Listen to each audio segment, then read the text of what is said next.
Welcome to Decorah Ice Cave. This is one of the most popular sites in Decorah, I would say, other than Dunning Spring. While I've been here, there's been 4 different cars with a total of 14 different people, plus 2 bikers stopping or leaving, and all going up into the actual cave itself. It's managed by Decorah Park and Rec. From the entrance of Decorah Ice Cave, just to the left, there is a fairly well-worn trail that works its way up the bluff to what's called Cell Phone Rock. This is an informal trail that locals, especially kids, like to scramble up and sit up on top of the rock, up on top of the cliff. This is the entrance into Decorah Ice Cave. See, it's a fairly deep fissure.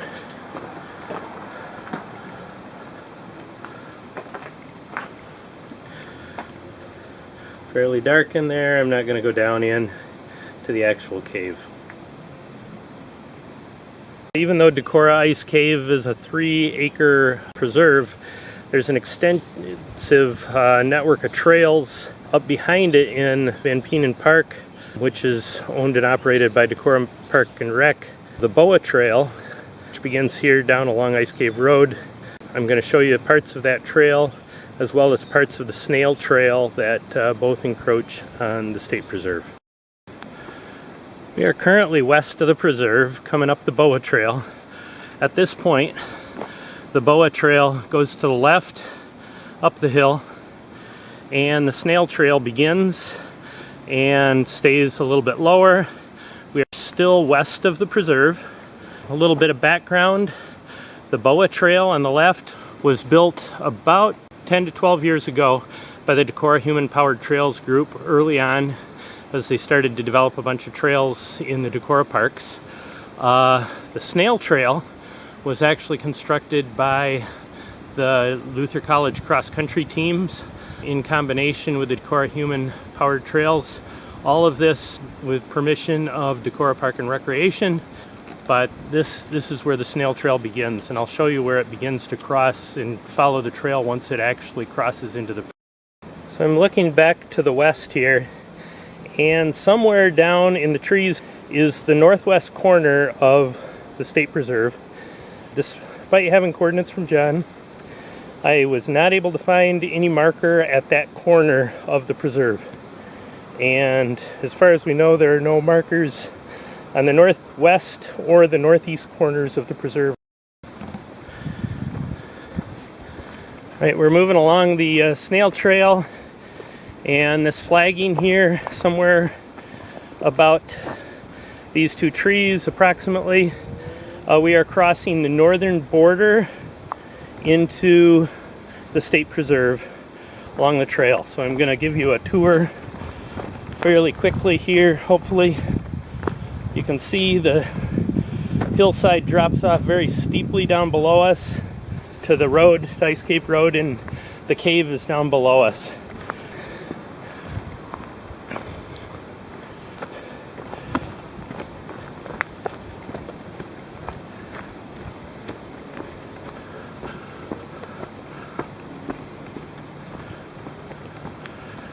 So it's a fairly well-made trail here.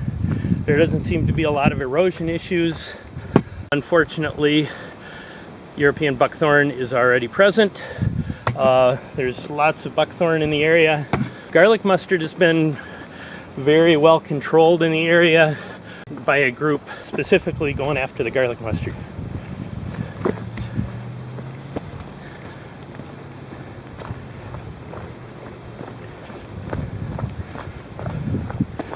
So you can see we're just above the cave right now. Just below us is a little opening, nice little hill prairie. And there's lots of cedars here, such as this one, and these other very large ones nearby. This entire area was all hill prairie at one point.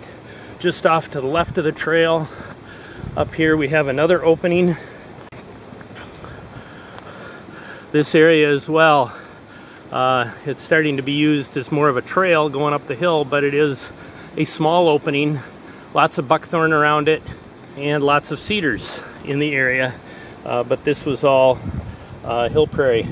So this is another view down, and this is a little area where people scramble down and then they go down below, and that connects with the trail that comes up from below that I showed you near the entrance. I'm not going to scramble down there holding the camera because I might end up over the edge of the cliff. Once again, we're on the snail trail here. You can see just below us, if you look really carefully, there's Cell Phone Rock. I don't know if you can make out the American flag that's hanging right on the top of Cell Phone Rock. Try and zoom in on it. But there's posts there that somebody constructed, and there's a American flag that went up on the 4th of July by one of the more patriotic kids in the Decorah area. So once again, we're continuing along the snail trail, and we'll just keep moving.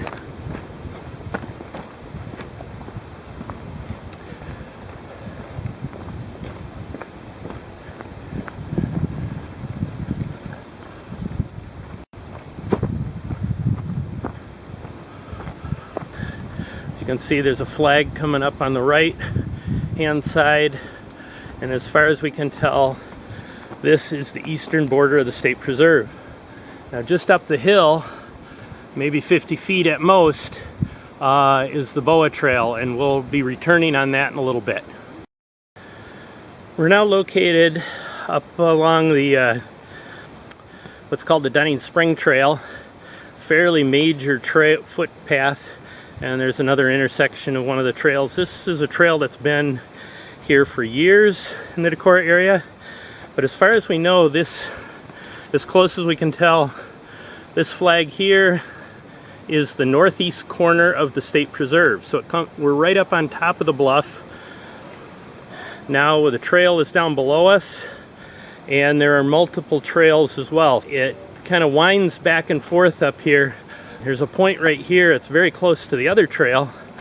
The bikers like to just have trails to play on, but as far as we know, this is actually within the state preserve. You can see the trail right here coming back on itself. It comes up to this point here, and this is about where we are leaving the state preserve. Again, once again on the eastern side. This trail goes ahead, loops back around, and comes down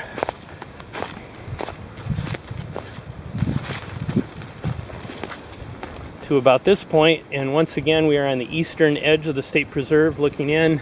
So this is what I'm calling the Boa Trail. We're going to be walking down along this stretch for a while.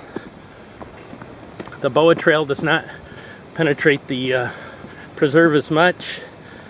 Once again, here we are, just now we are on the northern edge of the preserve, as best as we can tell. We're crossing the north edge, so we're out of the preserve now, back up on top of the ridge, up above the cave. Once again, there's the main Dunning Spring Trunk Trail that runs along the ridge top.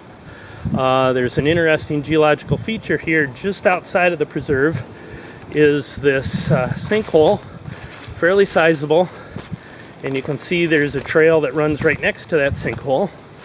But we're going to go back and wind around again, continue on this trail since it is in the preserve itself. And so once again, here's supposedly the Boa Trail, and at this point it once again crosses the northern border of the preserve, and from here on it's within the preserve for a ways.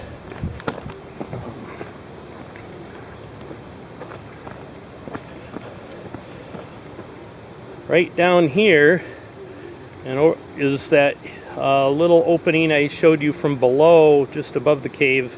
That's probably remnant hill prairie, and then off to the left there's another opening. MJ Hatfield and others were starting to work with Decorah Park and Rec on opening up a bunch of hill prairies on this bluff closer to Dunning Spring. And right here we're passing through basically a monoculture of red cedars. And we're moving west right now on the Boa Trail. I'm not sure if you'll be able to see this down below us, but there's the snail trail working its way across the side of the hill down below us.